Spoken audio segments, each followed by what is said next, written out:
नमस्कार दगड़ियों, देवभूमि समाचार में आप सभी का स्वागत है। मैं न्यूज़ सुपर मुकेश हाजिर हुआ हूँ प्रदेश के अलग अलग समाचार पत्रों की सुर्खियों के साथ, जिनके ई पेपर का लिंक हमने डिस्क्रिप्शन बॉक्स में भी दिया है। और यदि आप चाहें तो दिए गए लिंक का प्रयोग कर सभी खबरों को विस्तारपूर्वक भी पढ़ सकते हैं। तो चलिए शुरू करते हैं आज की खबरों का सिलसिला और शुरुआत होती है कोरोना अपडेट से। विश्व में इस समय कोरोना के संक्रमितों की संख्या 49 लाख के पार हो चुकी है, जिसमें से 3,20,000 से ज़्यादा की मौत हो चुकी है। और अगर भारत की बात की जाए तो भारत में इस समय 1,01,639 लोग संक्रमित हैं और जिसमें से 39,439 लोग ठीक हो चुके हैं। और जो भारत में मौतों का सिलसिला है वो 3,163 के पार पहुंच चुका है। और इसी विषय में अगर हम बात करें उत्तराखंड की, तो उत्तराखंड में जो स्थिति बनी हुई है, काफ़ी चिंताजनक स्थिति इस समय बनी हुई है, क्योंकि उत्तराखंड में एक ही दिन में 14 नए आंकड़े सामने आए हैं और इसके साथ उत्तराखंड का कुल योग हो चुका है 111 आंकड़ों का। तो अकेले नैनीताल जिले में सामने आए 7 मरीज और बागेश्वर जिले में भी पहुंचा कोरोना। देखिए इसमें उत्तराखंड न्यूज़ देहरादून से क्या कहते हैं कि कोरोना संक्रमण के मामले लगातार बढ़ने से उत्तराखंड में हालात चिंतित होते जा रहे हैं। मंगलवार को प्रदेश में अब तक के सर्वाधिक 14 मामले सामने आए हैं। इन्हें मिलाकर अब प्रदेश में कुल संक्रमितों का आंकड़ा 111 पहुंच गया है। वहीं इनमें से अब तक 52 मरीज ठीक हो चुके हैं। मंगलवार को लॉकडाउन 4 के पहले दिन प्रदेश में सुबह से शाम तक कोरोना के नए मामले आने का सिलसिला जारी रहा। दिन भर में कुल मिलाकर 14 नए मामले सामने आए, जिससे स्वास्थ्य विभाग में हड़कंप जैसी स्थिति है। और स्वास्थ्य विभाग की ओर से जारी हेल्थ बुलेटिन के अनुसार मंगलवार को पौड़ी में 2, ऊधम सिंह नगर में 3, नैनीताल में 7, बागेश्वर जनपद में 2 लोगों में कोरोना संक्रमण की पुष्टि हुई। जी हाँ, ये काफ़ी चिंता का विषय इस समय बना हुआ है उत्तराखंड के लिए, क्योंकि इसमें जितने भी प्रवासियों का रिवर्स पलायन हो रहा है उसके बाद से ही एकदम से आंकड़ों में उछाल आ गया है और ये शतक पार करके 111 पे पहुंच चुका है। और देश में 3 दिन में ही बढ़े हैं 16,000 संक्रमित। जी हाँ, इस खबर के अनुसार देश में जो है संक्रमितों का आंकड़ा 3 दिन के अंदर ही 16,000 के पार हो चुका है। तो चलिए इस हिसाब से ज़्यादा ध्यान रखने की ज़रूरत है उत्तराखंड वासियों को। और जितने भी उत्तराखंड सरकार के कर्मचारी इस काम में जुटे हुए हैं, स्वास्थ्य विभाग से लेके शिक्षा विभाग से लेके हर तरह के कर्मचारी को, उनको ज़्यादा ध्यान देने की ज़रूरत है इस ओर। और आप लोग भी अपना ध्यान रखिएगा। तो बढ़ते हैं अगली खबर की तरफ। वो खबर देहरादून से आ रही है, जो आज राहतें मिली हैं। हफ्ते में 6 दिन खुलेंगी दुकानें और संडे को रहेगी छुट्टी। जिला प्रशासन ने 31 मई तक लॉकडाउन बढ़ा दिया है। शहर में बाजार सुबह 7 से शाम 4 बजे तक खुलेंगे। डेयरी, फल सब्जी की दुकानें, मेडिकल स्टोर को छोड़कर अन्य सभी दुकानें सिर्फ 6 दिन ही खुलेंगी। रविवार को बंद रहेंगे। सैलून, स्पा और पार्लर भी खुल सकेंगे। दून में अब सैलून, स्पा और पार्लर भी खुलेंगे। इन दुकानों में एक व्यक्ति की सुविधा उपयोग के बाद सभी उपकरण सैनिटाइज करने होंगे। दुकान के अंदर एक समय में अधिकतम 5 व्यक्ति, मतलब कि 2 स्टाफ और 3 अन्य उपभोक्ता ही मौजूद रहेंगे। जिले में आज चलेंगी सिर्फ इवन नंबर की निजी कारें। और देहरादून जिले में बुधवार को 4 पहिया निजी वाहनों के लिए ऑड इवन व्यवस्था लागू होगी। डीएम ने बताया कि इस व्यवस्था के तहत बुधवार को इवन नंबर की कारें ही चलेंगी। तो जी हाँ, आपने देखा कि देहरादून से आ रही खबरों के हिसाब से आज कुछ छूट दी जा रही हैं, चाहे वो दुकानों में हो, चाहे वो सैलून, स्पा या पार्लर में हो, या फिर गाड़ियों के निजी कारों के चलने में हो। तो ये धीरे धीरे इसको प्रदेश सरकार ये सब चीज़ों पर भी ध्यान दे रही है। तो देखिए क्या है, हल्द्वानी से अगली खबर आ रही है। इसमें क्या नियम है? फल ठेले एक स्थान पर खड़े रहकर नहीं करेंगे बिक्री। जी हाँ। और दूसरा नियम है, एक दुकान पर खड़े नहीं होंगे 5 से अधिक लोग। तीसरे नियम के अनुसार सोशल डिस्टेंसिंग, सैनिटाइजर का प्रयोग, मास्क पहनना जरूरी। शनिवार को साप्ताहिक बंदी का पालन करना होगा और बाजार में गाड़ियां नहीं घुसेंगी, पार्किंग में खड़ी रख करनी होंगी और दुकानों के आगे नहीं लगेंगे फल और ठेले। तो जी हाँ, तो ये हल्द्वानी में से ये खबर आ रही थी। ये सारे नियम के अनुसार ही आपको चलना होगा। तो अगली खबर क्या कहती है, इसमें देखते हैं।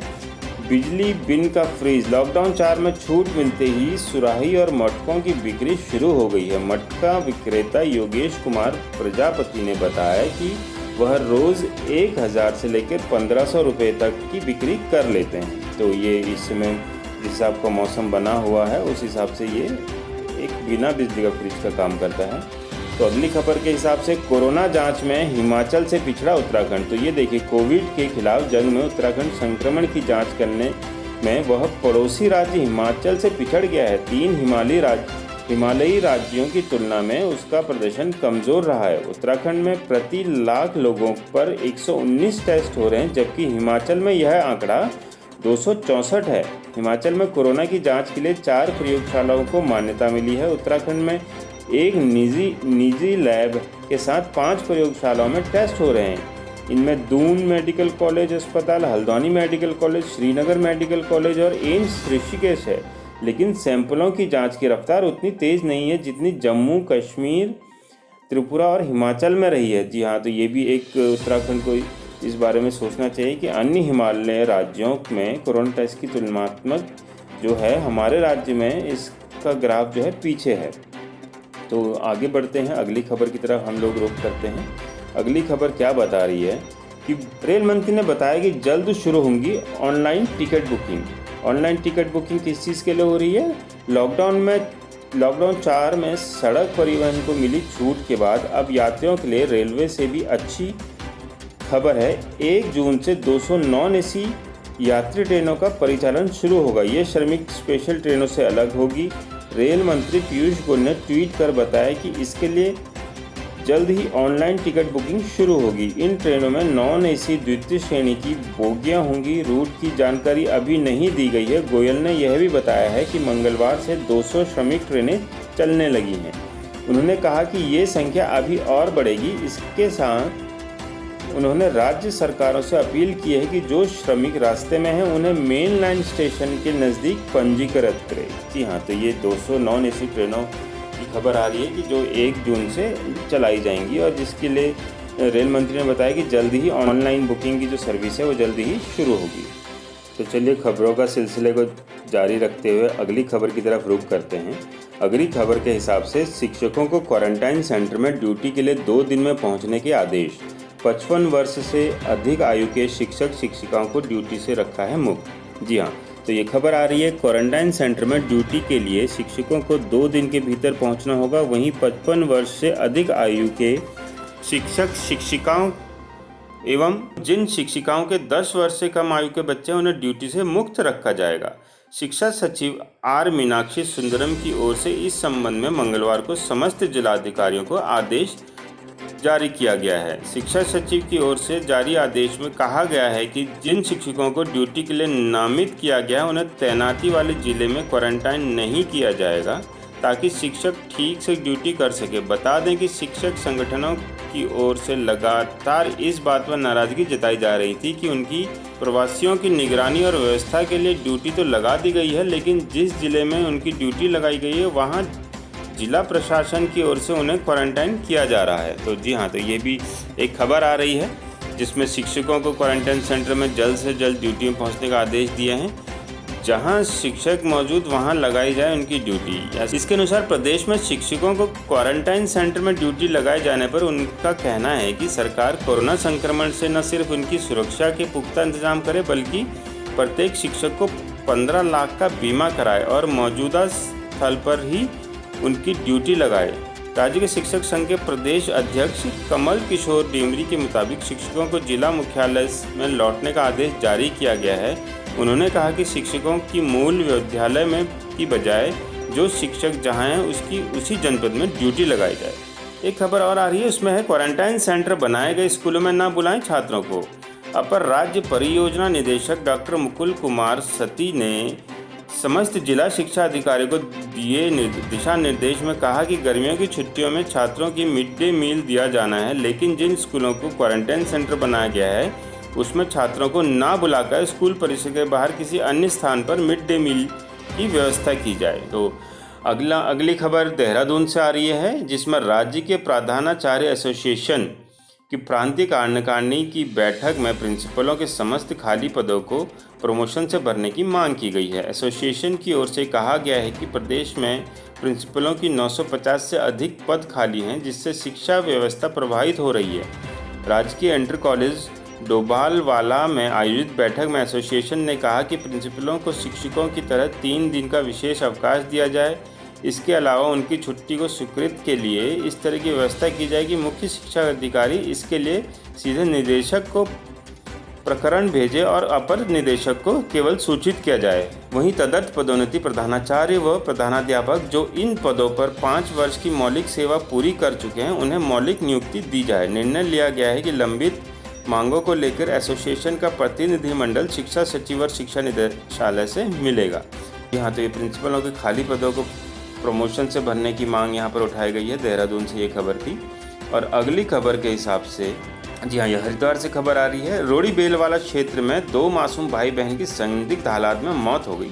पिता ने सांप के डसने के कारण बेटा और बेटी की मौत होने की जानकारी पुलिस को दी। तो चौकी प्रभारी पवन डिमरी ने बताया शव पोस्टमार्टम के लिए भेजे गए हैं और रिपोर्ट में मौत का कारण सामने आ जाएगा। जी हाँ, तो ये जहाँ पर इसकी जांच शुरू हो चुकी है, ये खबर हरिद्वार से थी। वहीं एक और खबर जिसमें आ रही है मसूरी से, इसमें बताया जा रहा है कि फंदे से लटकी मिली 13 साल की लड़की। जी हाँ, तो प्राथमिक जांच में मामला खुदकुशी का लग रहा है। पुलिस को मामले की तह तक जाकर घटना के कारणों का पता लगाने के निर्देश दिए एसपी सिटी श्वेता चौबे ने। तो चंडालगढ़ी दू व्यू कॉटेज में मंगलवार को 13 साल की लड़की घर में ही फंदे से लटकी मिली। पुलिस जांच में जुट गई है। पुलिस के मुताबिक मंगलवार देर शाम लड़की के परिजन बाहर घूमने के लिए गए हुए थे। वह लौटे तो लड़की चुन्नी से बने फंदे में लटकी हुई मिली। उन्होंने उसे नीचे उतारकर तुरंत लंडौर कम्युनिटी अस्पताल पहुंचाया, जहां डॉक्टरों ने उसे मृत घोषित कर दिया। तो अगली खबर की तरफ रुख करते हैं।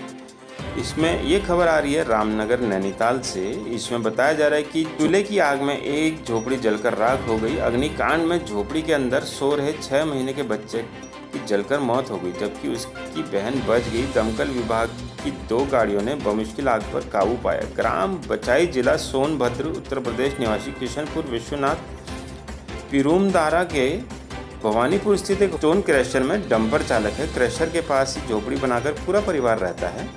मंगलवार सुबह लगभग 10:30 बजे पत्नी अनीता खाना बनाने के बीच में ही बेटे नीरज और बेटी कुसुम को झोपड़ी में छोड़कर पानी लेने चली गई। इतनी देर में चूल्हे की चिंगारी झोपड़ी की पुआल पर चली गई। चिंगारी की आग से झोपड़ी जलने लगी। बेटी कुसुम किसी तरह से जान बचाकर झोपड़ी से बाहर निकल गई। अब आसपास के लोगों ने देखा तो तब तक आग विकराल रूप ले चुकी थी। रामनगर फायर स्टेशन में FHO किशोर उपाध्याय दलबल के साथ मौके पर पहुंचे, लेकिन आग बुझाने तक नीरज की मौत हो चुकी थी। तो जी हाँ, ये बहुत ही दर्दनाक खबर है। बहुत ही मासूम बच्चा जिसमें जलकर जिंदा जल गया है, माफ़ कीजिएगा। तो अगली खबर की तरफ हम लोग रुख करते हैं। तो ऑरेंज जोन होने की वजह से पौड़ी और उत्तरकाशी में 2 बजे तक ही खुलेंगे बाजार। तो ऐसा निर्देश दिए गए हैं। प्रवासियों की घर वापसी और कोरोना पॉजिटिव मिलने से जिले में संक्रमण का खतरा बना हुआ है। इसे देखते हुए प्रशासन ने लॉकडाउन के चौथे चरण में कोई ढील नहीं दी है। व्यापारियों की सहमति से जिले के बाजार भी सुबह 7 से दोपहर 2 बजे तक ही खुलेंगे। सार्वजनिक परिवहन को जिले में छूट तो दी गई है, लेकिन 50% सवारी के साथ ही इनका संचालन करने की व्यवस्था के चलते अभी तक सिर्फ बुकिंग पर ही वाहन चल रहे हैं। निजी वाहन भी चालक के अलावा 3 सवारियां ही ले जा सकेंगे।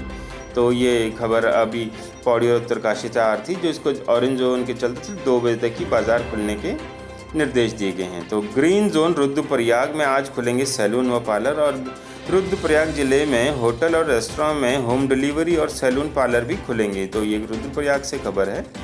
और दुकानें खोलने को लेकर बन रही है दुविधा। तो लैंसडाउन में एक दुविधा बन रही है। लॉकडाउन के चौथे चरण के दूसरे दिन भी दुकानें खोलने को लेकर दुकानदारों में दुविधा की स्थिति बनी हुई है। दुकानदार तहसील प्रशासन के दिशा निर्देशों का इंतजार करते रहे, लेकिन 11 बजे के बाद भी स्थिति स्पष्ट न होने के कारण दुकानदार निराश हो गए। जिला प्रशासन की गाइडलाइन में 3 मई के आदेशानुसार ही दुकानों को रोस्टर के तहत खोले जाने की बात कही गई है। तो ये खबरें हैं, ये प्रदेश के अलग अलग जिलों की खबरों के बारे में हम आपको अवगत करा रहे हैं। तो एक खबर के मुताबिक मुंबई से लाए जाएंगे प्रवासी, ट्रेन 2-3 दिन में। जी हाँ, प्रदेश सरकार अब मुंबई से प्रवासियों को लाने की शुरुआत करने जा रही है। 2-3 दिन में इसके लिए ट्रेन चलाई जाएंगी। मंगलवार को सचिवालय में मीडिया से मुखातिब नोडल अधिकारी शैलेश बगोली ने कहा कि महाराष्ट्र से करीब 22,000 प्रवासियों ने पंजीकरण करवाया है। इसमें से 15,000 प्रवासी मुंबई और आसपास के क्षेत्रों से हैं। इन लोगों के लिए मुंबई से ट्रेन चलाने की व्यवस्था की जा रही है। 2-3 दिन में यह संभव हो सकता है। आसपास के क्षेत्रों से प्रवासियों को बसों से लाया जा रहा है। राजस्थान से सभी लोगों को लाया जा चुका है। 10 ट्रेनें अब तक प्रदेश में आ चुकी हैं। चेन्नई, केरल आदि से ट्रेन के लिए भी कोशिश की जा रही है। जी हाँ, तो ये मुंबई में फंसे हुए जितने भी भाई बंधु हैं हमारे, उनके लिए एक खुशी की खबर है कि प्रवासियों को लाने का सिलसिला 2-3 दिन में ही स्टार्ट हो जाएगा। तो भीमताल से अगली खबर आ रही है कि क्वारंटीन युवक ने पत्र भेजकर जांच की मांग की। ओखलकांटा ब्लॉक के एक गांव में बीते दिनों प्रधान ने 2 युवकों पर दलित भोजन माता के हाथ से खाना न खाने की को लेकर राजस्व पुलिस को तहरीर सौंपी थी। संस्थागत क्वारंटाइन युवक ने मंगलवार को होम खुद पर लगाए आरोपों को बेबुनियाद बताते हुए प्रधान पर राजनीति करने का आरोप लगाया है। युवक ने डीएम से निष्पक्ष जांच करने की मांग की है। युवक ने कहा कि स्वर्ण परिवार में होने पर उसे जबरन फंसाने का प्रयास किया जा रहा है। कहा कि अगर जांच नहीं की तो वह आत्महत्या करने को विवश होगा। जी हाँ, तो ये भी एक खबर थी भीमताल से जो ओखलकांटा ब्लॉक से आ रही थी। और मुंबई में सोमवार देर रात लौटा युवक अपने गांव मनरसा पहुंचा। ग्राम प्रधान ने पट्टी पटवारी पवन ध्यानी को मामले के बारे में अवगत कराया। पट्टी पटवारी ने गंगोरी के प्रधान से युवक को रात में गंगोरी के आंगनबाड़ी केंद्र में ठहराने को कहा। जैसे ही ग्रामीणों को इसकी खबर लगी वे विरोध करने लगे। प्रधान अर्जुन नेगी ने घटना की सूचना खैरना चौकी पुलिस को दी। सूचना मिलते ही एसआई दिलीप बिष्ट मौके पर पहुंचे और मामले को शांत करवाया। साथ ही युवक को पुलिस ने रात में मनरसा स्कूल परिसर में ठहराया। जी हाँ, तो ये खबर गर्म पानी में से आ रही थी जहां पर प्रवासी युवक को गांव में रखने का विरोध किया गया। तो चलिए अगली खबर की तरफ चलते हैं। प्रवासियों की चिंता, संक्रमण से बचना है जहां भी बनाना है। जी हाँ, अभी ये है इस समय प्रवासियों की चिंता है कि संक्रमण से भी उनको बचना है और अपना जहां भी बनाना है। अब तक प्रदेश में वापस आए 1.5 लाख प्रवासी। कोविड-19 और लॉकडाउन की दुश्वारियों से परेशान होकर अलग अलग चरणों में अब तक 1.5 लाख से अधिक प्रवासी उत्तराखंड लौट चुके हैं। पहले चरण में 60,000 प्रवासियों ने उत्तराखंड का रुख किया। अब 1 लाख से ज़्यादा प्रवासी ने भी घर वापसी कर ली है। इससे भी अधिक संख्या में प्रवासी उत्तराखंड आने की तैयारी कर रहे हैं।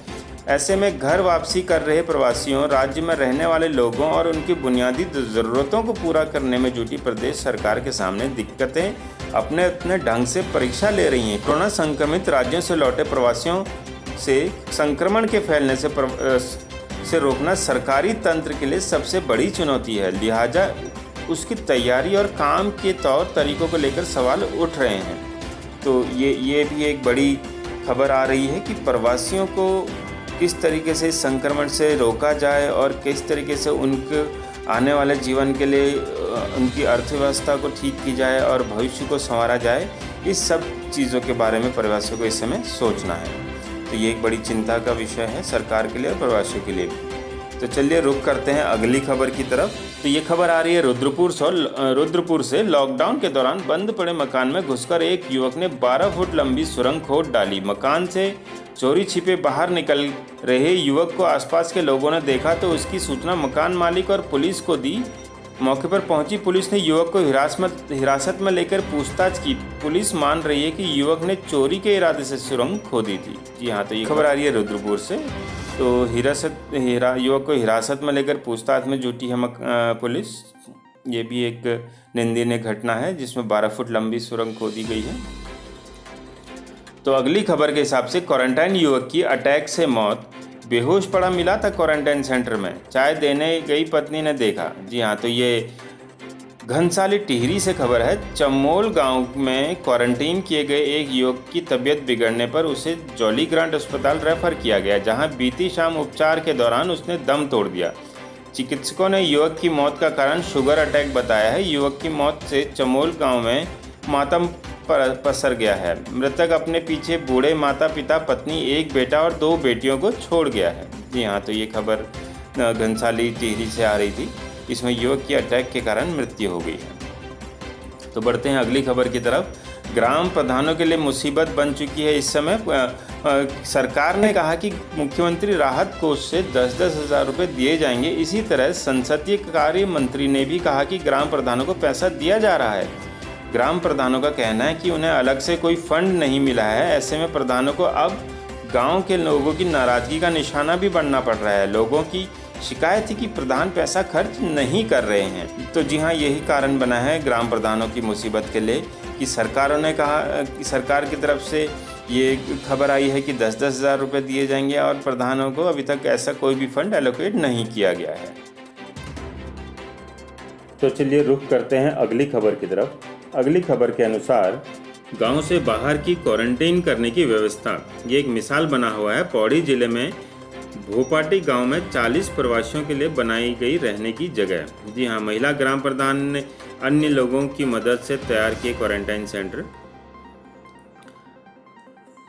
प्रवासियों को क्वारंटाइन करने के लिए पौड़ी जिले में भोपाटी गांव के लोगों ने अलग ही तरीका अपनाया है। ग्राम प्रधान जशोदा देवी की पहल पर गांव के लोगों ने मिलकर खेतों में इन लोगों के लिए टेंट नुमा क्वारंटाइन सेंटर तैयार किए हैं। इसमें बिजली और पानी का इंतजाम भी किया गया है। बड़ी संख्या में प्रवासियों के लौटने से गांव में अब संक्रमण का खतरा बढ़ता जा रहा है। अधिकतर लोगों को होम क्वारंटाइन करने का कहा जा रहा है। ऐसे में भोपाटी गांव की प्रधान जशोदा रावत ने अलग ही तरीका निकाला। उन्होंने खेतों में मेकशिफ्ट टेंट तैयार किए हैं। यहाँ बिजली पानी की सुविधा भी उपलब्ध करा दी है। कांग्रेस के प्रदेश उपाध्यक्ष धीरेन्द्र प्रताप के मुताबिक इस काम में गांव के डबल सिंह के अलावा कई लोगों ने ग्राम प्रधान की मदद की है।